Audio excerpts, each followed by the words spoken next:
Pindah doang pakai manjat-manjat. Apa bang? Bang, Jepang sih, tapi nggak jadi ninja juga.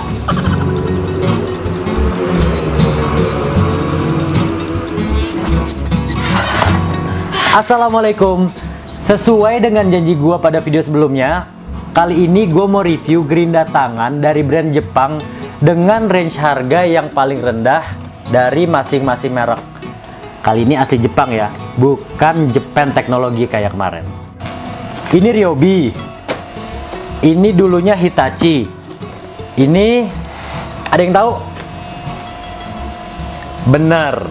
Ini adeknya emak kita. Sebelum masuk ke sesi pengujian, gue mau ceritain sedikit perjalanan dari masing-masing brand. Yang pertama, Ryobi. Menurut gue, Ryobi ini termasuk brand underrated pada zaman sekarang. Padahal ada masa di mana Ryobi ini bisa dikatakan setara dengan Makita, baik dari segi durability ataupun desain. Tapi tetap dengan harga yang lebih ekonomis dibanding Makita. Jadi, sebelum semua brand premium berlomba-lomba memproduksi power tools dengan harga ekonomis kayak DeWalt DW810, Stanley STGT 5100, bahkan Makita yang sampai bikin Magtech, ternyata Ryobi ini udah lebih dulu ngejual power tools berkualitas dengan harga ekonomis. Dan hebatnya, Ryobi mengeluarkan produk dengan harga ekonomis tapi tanpa mengurangi kualitasnya.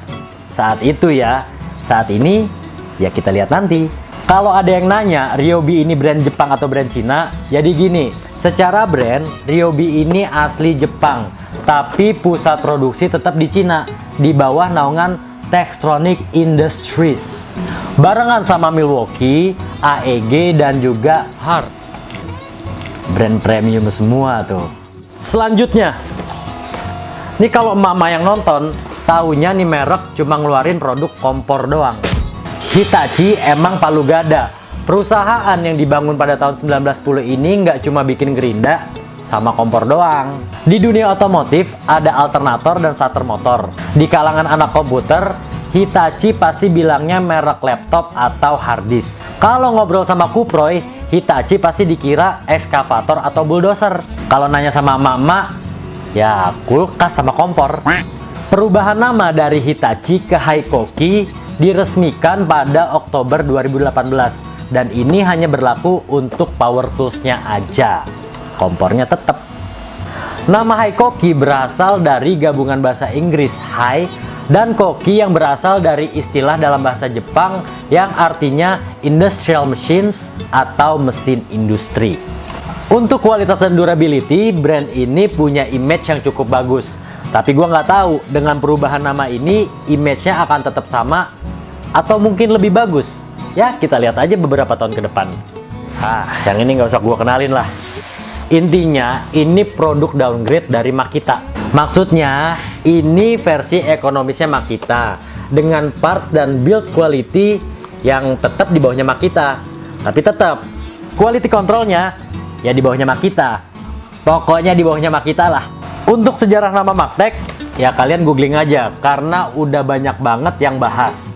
Gue cuma mau kasih tahu satu aja, kalau kedepannya kalian bakal susah cari Magtech lagi. Karena kemungkinan Magtech udah mau dihapus. Menurut sumber yang terpercaya, Makita nggak akan pakai nama Magtech lagi untuk produk downgrade-nya ini.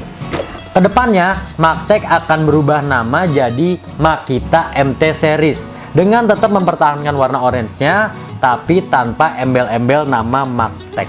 Kalau penasaran, kalian bisa cek langsung di websitenya Makita UK. Buat lihat-lihat dulu aja kayak gimana bentukannya. Menurut gua, ini merupakan progres positif dari Makita. Makita akhirnya pede menggunakan nama brandnya sendiri untuk produk ekonomisnya. Untuk peluncuran MT Series di Indonesia, gua nggak tahu kapan. Tapi yang pasti, cuci gudang Magtech dulu. Oke, udah panjang banget gue cerita. Sekarang kita unboxing.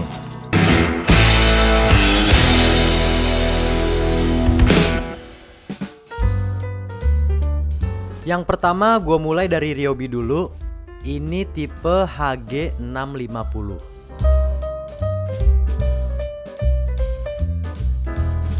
dapat guard protector, dapat handle,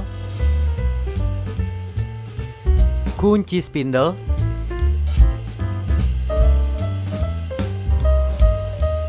manual book. Manual booknya cukup rapih, walaupun tipis, tapi cukup memuat detail dari spesifikasi Ryobi ini. Dan di dalamnya juga nggak ada kartu garansi.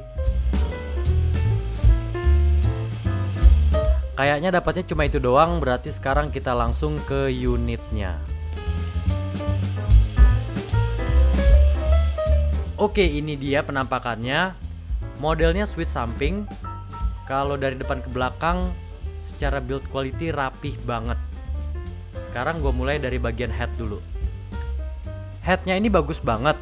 Dan ini finishingnya di coating ya, bukan warna asli logamnya. Kalau diperhatiin lebih detail, semuanya nyaris tanpa cacat dan kelihatan kokoh banget.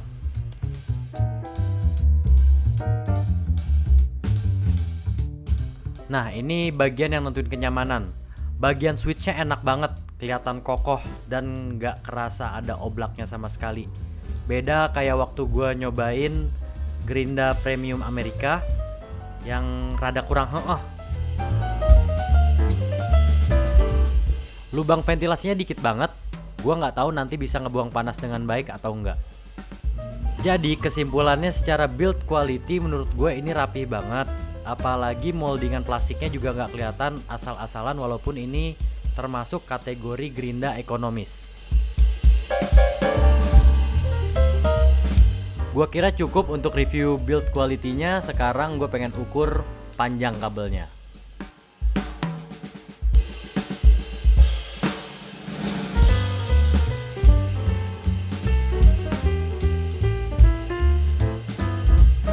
Nah, ini panjang kabelnya lumayan juga nih, hampir 2 meter.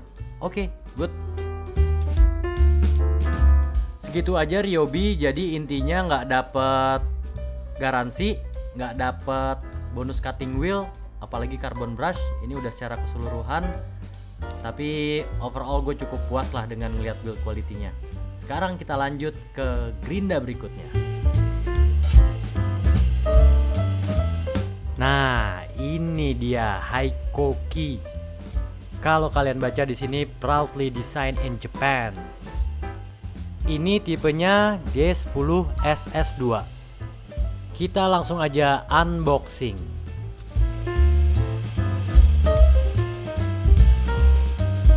Ada protektornya. Ini protektornya berat banget. Artinya ini pakai plat tebel. Keren sih. Jadi kalau grindanya jatuh nggak penyok. Yang kedua dapat kunci spindle. Dapat manual book. Ini manual booknya untuk 3 tipe Grinda Haikoki.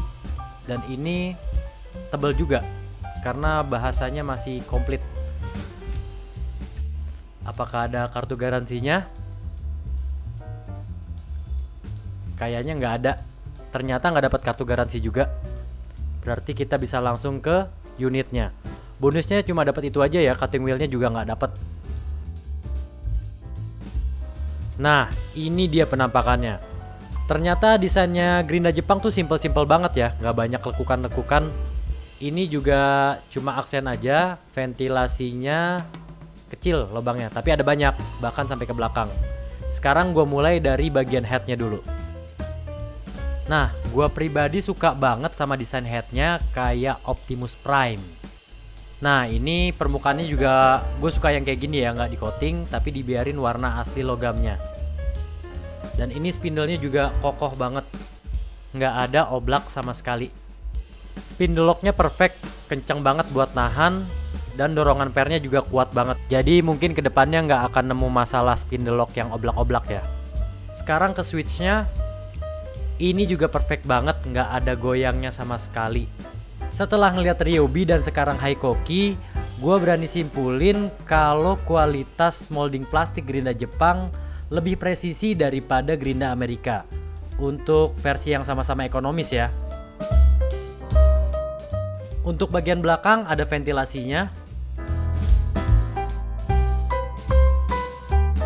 cukup untuk build quality-nya. Sekarang gue mau ukur panjang kabelnya.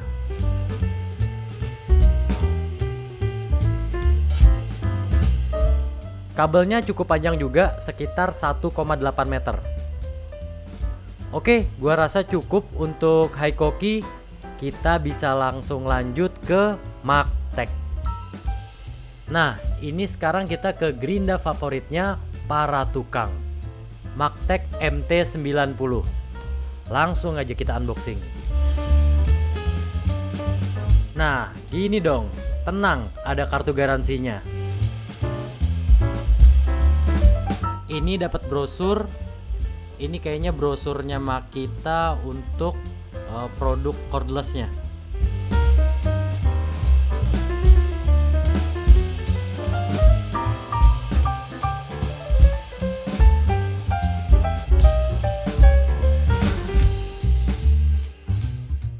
Petunjuk manualnya bukan berupa buku, tapi kertas lembaran besar dilipat-lipat kayak gini.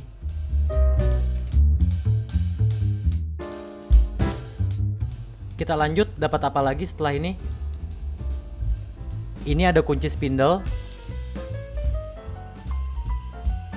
Dapat protektor yang udah terpasang di unit gerindanya. Kita langsung ke headnya dulu. Nah, bener kan? Gerinda Jepang rapih-rapih semuanya. Build quality-nya bagus banget. Dan ini headnya juga warna logam asli ya, bukan di coating cat. Dan gue baru ngeh, cuma Ryobi doang yang dapat handle. Hikoki sama Makita nggak dapat handle. Untuk spindle-nya oke lah, udah nggak diragukan lagi. Dan untuk spindle lock-nya ya sama bagusnya, Magtek. Nah, di bagian sini gue suka banget nih, keren. Ini di emboss bukan pakai stiker. Tapi sayang aja warna embossannya nggak dibedain dengan warna bodinya. Tetap ya ditulis nama emaknya, emak kita. Beralih ke belakang, ini sama kayak Hikoki, ada ventilasi di samping dan ada di belakang. Ukuran lubang ventilasinya sekilas kelihatan lebih besar, jadi ini kayaknya lebih bagus untuk lepas panas. Jadi setelah tiga-tiganya udah kita unboxing, gue ambil kesimpulan gerinda Jepang itu secara desain lebih simple. Oh iya, gue lupa review switchnya nih. Udah deh, ini top banget kalau Magtek.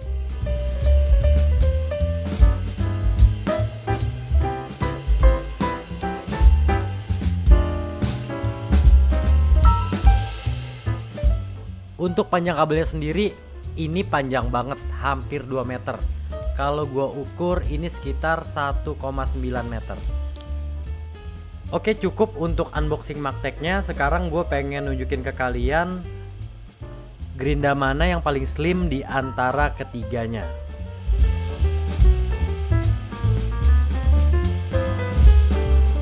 Seperti yang kalian lihat, yang paling slim adalah Ryobi. Secara desain, Ryobi ini juga yang paling simple. Cukup sesi unboxing, sekarang kita bisa lanjut ke spesifikasi produk.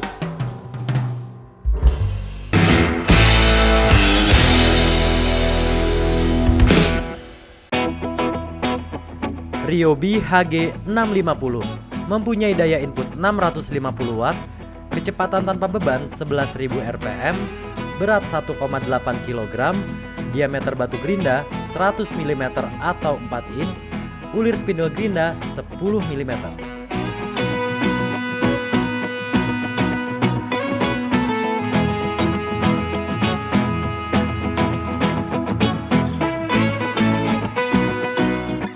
Gerinda ini gue beli seharga Rp300.000. Hikoki G10 SS2 mempunyai daya input 600 Watt, kecepatan tanpa beban 11.500 rpm, berat 1,7 kg, diameter batu gerinda 100 mm atau 4 inch, ulir spindle gerinda M10.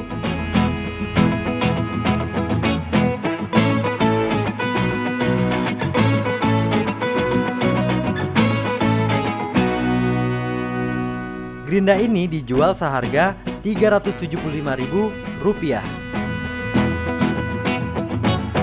Magtek MT90.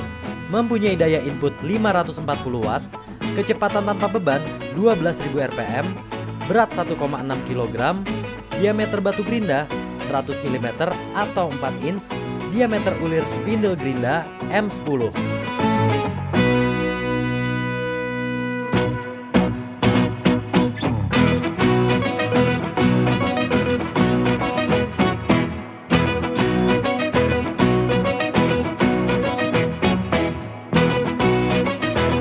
Gerinda ini gue beli seharga Rp395.000.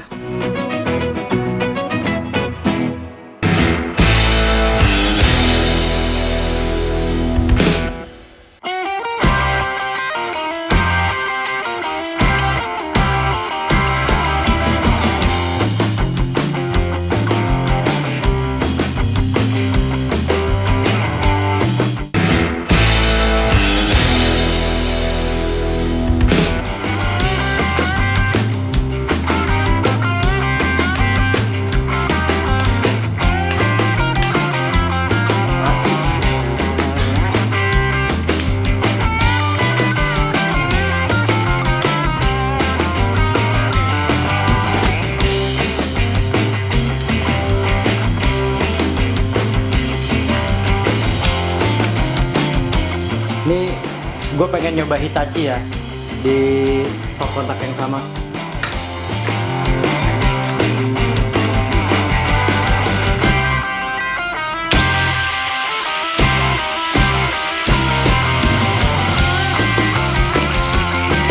Kayaknya lanjut aja tanpa si itu tuh.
Mau review 3 jadi tinggal 2.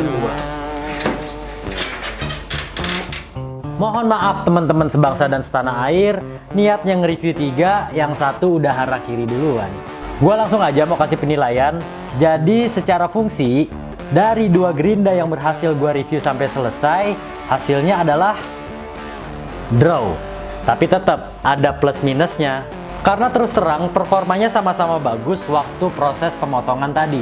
Secara speed, Haikoki juaranya. Karena hampir mendekati 11.500 RPM. Sementara Magtek jauh banget dari spesifikasi.